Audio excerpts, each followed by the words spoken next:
Hello and welcome to S&P Global Ratings Fixed Income in 15, a 15-minute chat with a market voice and an S&P executive. My name is Joe Cass. I head up market outreach here in the UK. Today I'm joined by Mark Haefele, Chief Investment Officer of UBS Global Wealth Management. Alongside Mark is Alexandra Dimitrijevic, Global Head of Research, S&P Global Ratings. Thank you very much for joining me today, Mark and Alexandra. Hello, and thank you for having me. Thank you for having me. Before we start, we always do the reminder that the views of the external guest on the show today are their views alone, and they do not represent the views of S&P Global Ratings. Okay, Mark, let's kick off with some questions for you. The past 18 months in finance have been unprecedented, is the word that's always said. So, as a veteran of the industry, what is your outlook for the markets and specifically on the credit side of things? Right.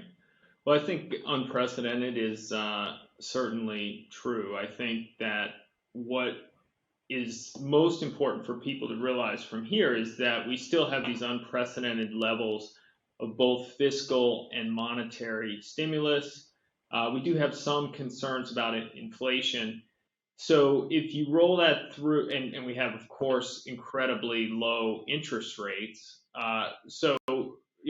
Our outlook is that we're very interested still in the reflation trade as it makes its way across the globe. And so, on a tactical basis, while we still see the recovery growing in the United States and through Europe, we're actually shifting some of our overweights towards Japan, which we expect to be the next country to kind of really open up now that they're vaccinating about 1% of the population a day. And if you roll that through, I guess, to a credit picture, for us, we're looking more at high yield in the United States and then high yield in Asia. We think that high yield is going to be supported by that growth and that inflation such as it is. And of course, and that's probably a place that you can survive some spread compression if and when rates rise. Absolutely. So, Mark, ESG, sustainability, and climate change have rapidly moved to the top of many investor agendas in recent times. So, how do you view ESG, sustainability, and climate change in the investment universe, and how could these factors impact companies? Well, it's a great question. I think more important than how I view it is how our clients view it. We've got over $3 trillion in assets globally. Our most successful cross-asset solution set, for clients, fund for clients, last year was the sustainable solution. It was fastest growing, best performing. So there's a real interest from clients, and coming out of the pandemic, it's only been strengthened that people want their money to do well and do good. And in fact, our sustainable investment offering is our preferred solution that we put in front of our clients investing globally. So huge demand. I think that it impacts really all of what we do on the investment side in a couple of ways. I think that one that's important is that companies that violate social norms are getting punished more heavily, both from consumers, but also from regulators and from governments. So that's something to consider. And then another topic is if more on the climate change or kind of SI side needs to be priced in, some of the externalities brought on balance sheet, it could contribute to inflation in the longer term. Absolutely. Alexandra, as we hopefully move out of the COVID pandemic and the accompanying volatility, what major themes are we focusing on in our global market and ratings research? Well, Joe, I'd like to say that before projecting ourselves to the post-pandemic, there will be here still a very important transition period. We're not out of the woods yet. And that's very important from a credit standpoint. Obviously, from a health aspect, as we all know, we're still in the middle of that race between the vaccination rollout and the potential new variant. We also have to make sure that the whole world is vaccinated, not only the advanced economies. And then really what's going to be a very important theme for the next few months is how we're phasing out, or how governments and central banks are phasing out this extraordinary fiscal and monetary stimulus. As we know, they've injected trillions of dollars to preserve the economic fabric and bridge to the recovery, and it's clearly worked. If we look at our corporate default rate, they've now peaked at about half of the level they had reached during the great financial crisis. But the question now is, as we manage to get out of the pandemic, is how to normalize these fiscal and monetary policy without destabilizing a still fragile economic recovery, or without creating too much nervousness in the market. So it is going to be a very difficult balancing act for policymakers, and that will have implications on the credit side. And just to take one example that Mark mentioned earlier, there are currently fears that the economy might be overheating, particularly in the US, that inflation might come out of control, prompting the Fed to increase its rates earlier. It's not our base case. We think it's mostly a temporary spike. It's a base effect, impact of commodities, and then some temporary pressures on the supply side. But what that shows is really that we should brace for more volatility during this transition period. Now, beyond that, in terms of the key themes, I'll just maybe cover a few of them. One is global leverage. Well, this pandemic has pushed up global leverage to new highs, and that's both at the corporate level and government level. And for corporate, well, at the moment, because funding conditions remain so accommodative, this has really cushioned the blow in a way which has limited the number of defaults. But we still have record high level of vulnerable companies. So companies rated B- and below account for 40% of speculative grade corporate in the US, a third in Europe. So this is very high. And what that means is that further down the road, these companies that might have unsustainable capital structure for some of them, or be in industries that are still impacted by COVID restriction or by structural changes, we might see more defaults here. And on the government side, really the challenge will be to gradually restore the fiscal balances, but also take the right measure to support durable economic growth.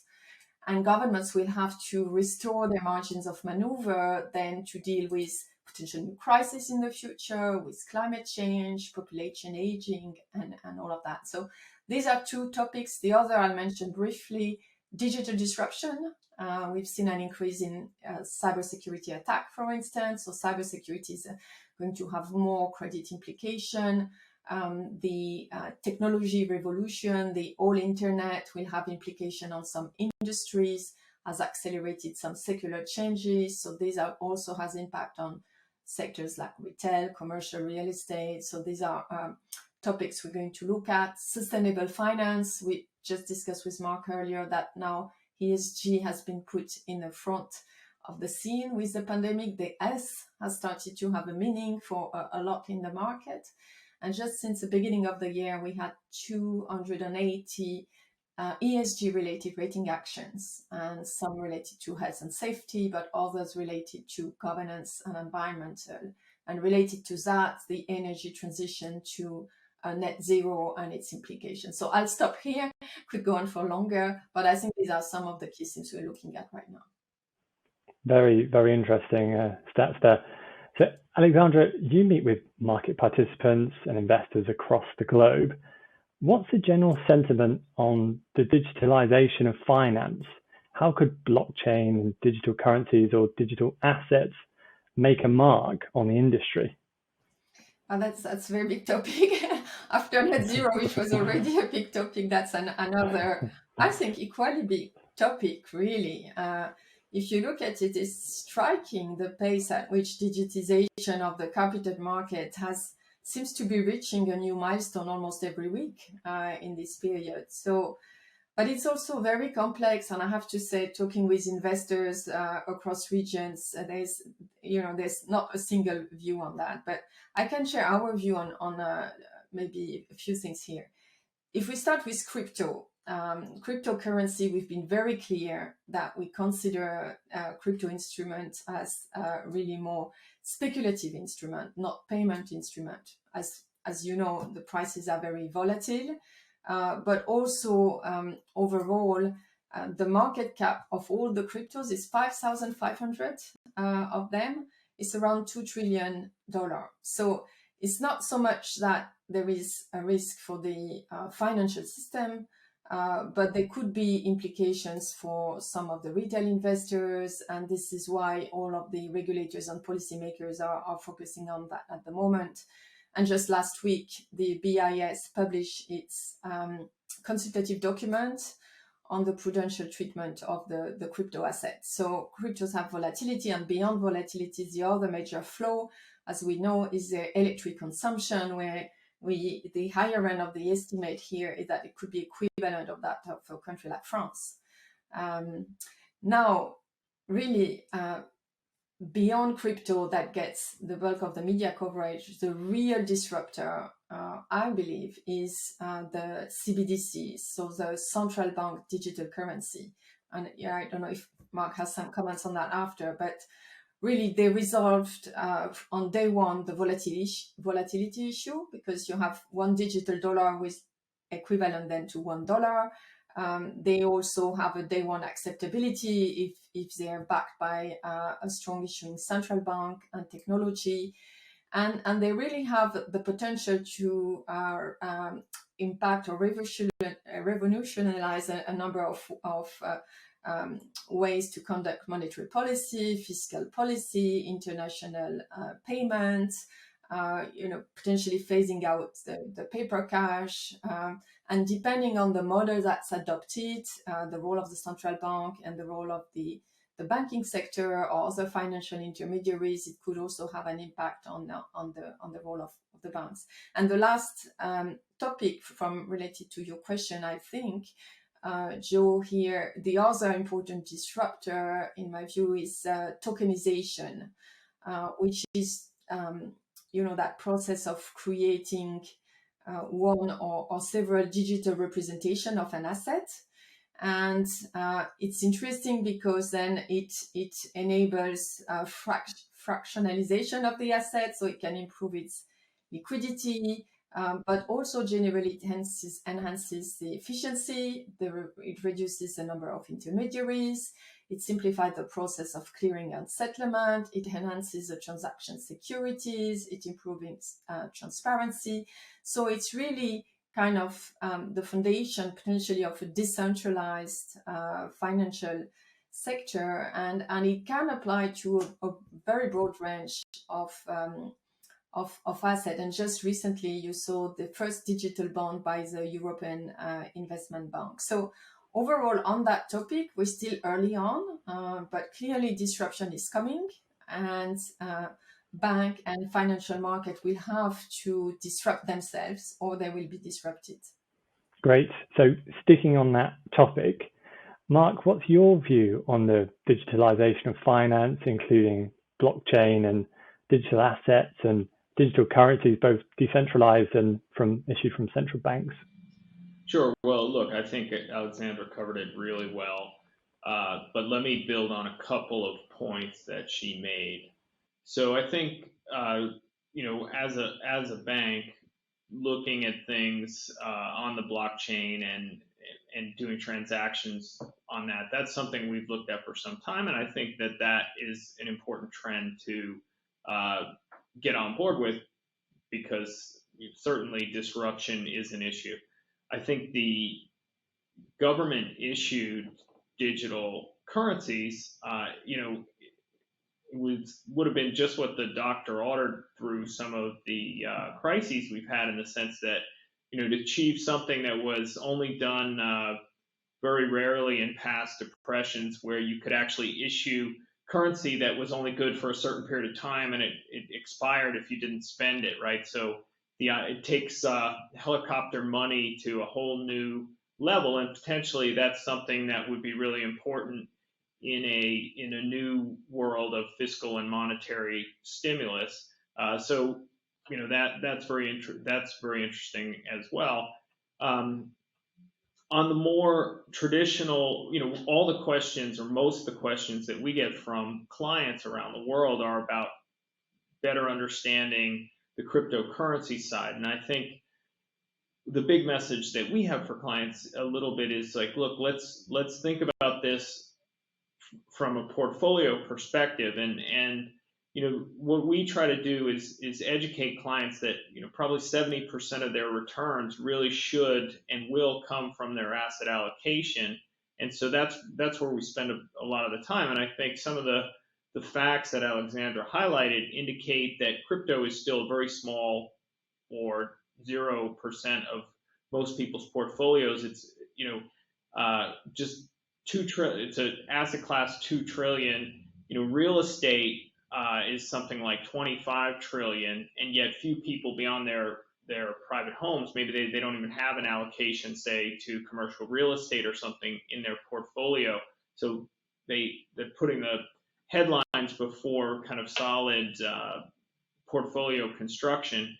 Then you add into that it's not just the volatility of the asset. On a volatility adjusted basis, crypto has underperformed the S&P 500, but it's a situation where indeed, if the Treasury Secretary is warning that this is an asset that could go to zero, I think you have to pay attention to that. And I would just only highlight that if the stock market fell 50%, you would have policymakers around the world coming up with solutions to try and get the stock market back up again, because they recognize its importance. We saw Bitcoin fall around 50% just a little while ago, and one of the few things that kind of the U.S. and China were united on, and central bankers around the world, that was, well, we told you so. So that puts it in a very different asset class position, and we'll see where the regulatory front goes from here. Thanks, Mark. So now we're going to move on to some non-market related questions. Mark, I'll start with you. You've worked with and for a stream of notable individuals in finance, academia, and business throughout your career. Which individuals have really struck you as impressive, competent, or just insightful? Well, of course, my current bosses, great men, brilliant man, very generous man. No, but I mean, there have been so many. I mean, I was thinking about this, and it's like Mark Haefele, Dan Kahneman, Paul Tudor Jones, and Julian Robertson sit down to lunch, and it sounds like a joke, but and the only part of it is a joke that I was there at their lunch. But there's so many of those, and so it would not do justice to the amazing people that I've worked with, a single one or 5 or 10. But what I can do is sum up some of the characteristics. I think people, whether in the business for 5 years or 50 years. Just that they start every day with like a beginner's mind, like they find a stock that they like, and it's like Christmas, they're 5 years old and it's Christmas morning. That's the kind of mindset that helps people be a good investor. And you can't learn that in business school. And you can't fake it. It's something that I think is really interesting to see. And then the second thing I'd say is, at UBS, working with our clients is amazing, right? Because we do see them not just in their pure business mode, but helping them with kind of everything, financial planning. It's amazing. I mean, we just remember one conversation I had with a very ultra high net worth individual who cornered the market on a certain commodity. I won't even mention the commodity because then people know who it is. But this brilliant guy who did this in his life, and we were talking about his kind of planning for his estate and his charities and his children and all those things. And he said, I've done so many things in my life. This is by far the hardest thing I've ever done. It's the thing where I think I'm likely to be the least successful, and I gave up 3 times before making this final attempt at it. And just getting that kind of both sides of these tremendously successful individuals has been really rewarding and really insightful. Great. So Alexandra, you recently took part in a flagship publication for S&P Global called Leadership in Turbulent Times, Women CEOs During COVID-19. Would you be able to outline for the viewers and the listeners what this publication is and maybe summarize a couple of the key takeaways from it too? Yes, Joe, with pleasure. So first, I'd like to say I'm very honored and pleased to be co-leading the S&P Global Diversity Research Lab. And what we do is leveraging the S&P Global data and analytics to demonstrate with data, facts, analysis, the benefits of greater diversity and social equity for the economies, the market, and for corporate. And indeed, one of our latest publication is the one that you mentioned that we did in collaboration with the Paris University, management in a laboratory in management sciences. And what we did, the question we had is, you've had all this media coverage that countries with a woman leader were doing better during the peak of the pandemic than other countries. So we say, well, let's have a look at the corporate world and see what we find. And so we took the 8,500 company of the S&P Global BMI index, broad market index, which are companies with the largest market cap in 61 countries. So it's a global index, and we've built a model to be able to define the gender of the women CEO of the CEOs, because it's not an information that you otherwise find. And then also what we did is we used advanced natural language processing to do a sentiment analysis on over 5,000 transcripts of earning calls. And so I can share with you some of the key findings. The first one is that women are still strikingly underrepresented at the CEO level. It's only 5% of these 8,500 large corporate had a women CEO, and we found a correlation between the representation of women in the labor force and that percentage. For instance, Sweden had the highest percentage at 14%, and Brazil on the other side was at 0%. Then what we looked at, if we could establish some analysis of the company performance from the outset of the pandemic until the end of 2020. And given that we needed timely data, we used stock market performance for that. So the data showed that there wasn't any clear conclusion, from a gender of the CEO on the company stock performance, and rather what really mattered is the industry and the country. And as a financial analyst, I can say, there's some logic to that finding, but that's also quite a narrow way to measure performance.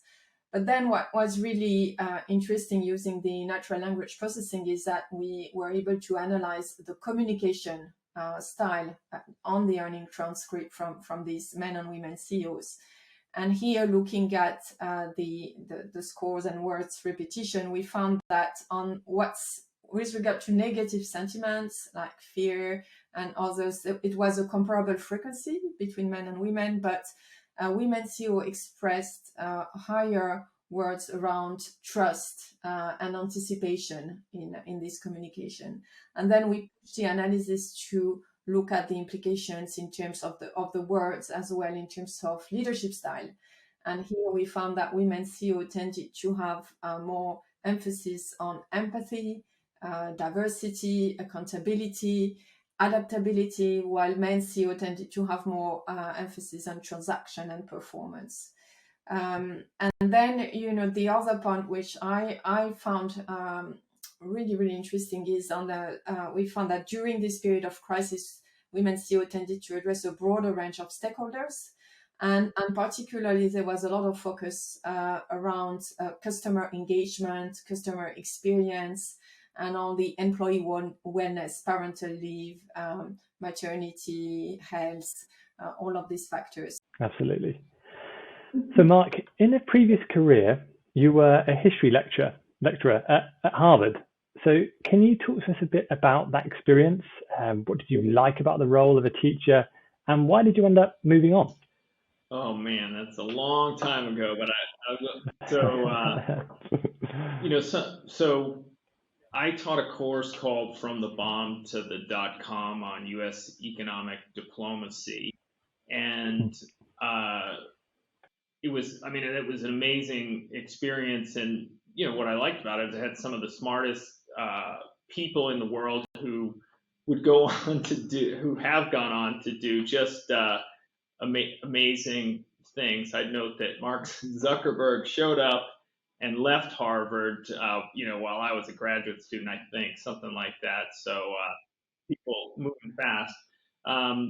But it was a great experience to kind of learn in that environment with very smart people. And so what I think in that way is like what I do today is almost the same thing. It's a graduate seminar on an unbelievable scale with over 3 trillion in assets that we're looking after. So we can talk to anyone we want and just ask questions and try to figure out how the world works. So that's what attracted me to getting a PhD, was trying to figure out how the world works, and that's what attracts me to what I'm doing now. I think what happened was I like some people started a hedge fund with my partner Lawrence Kam in the dorm room at Harvard, and just kind of sidetracked me from there. But I'm glad it did, because I think that for academia, where you have a thesis and you test it, you can test it, I guess, but the market really lets you know if your thesis was right or wrong. You wake up with your face ripped off or something, if your trade goes the wrong way. So that's both the curse and the benefit of the career switch that I made. Fantastic. So, Mark, very last question goes to you.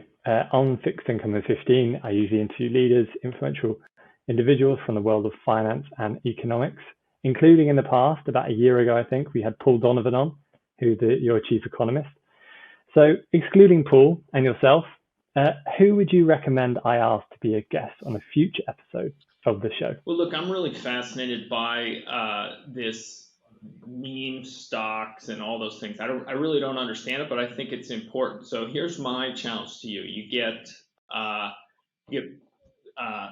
Mr. Schiller, the Nobel Prize economist, who's written about narrative economics. You get him on in a cage matchup with some of these meme stock, stonk, whatever they call them, and they talk about what's the role of the story in the markets today. I think that would be really fascinating, and I bet you could syndicate that.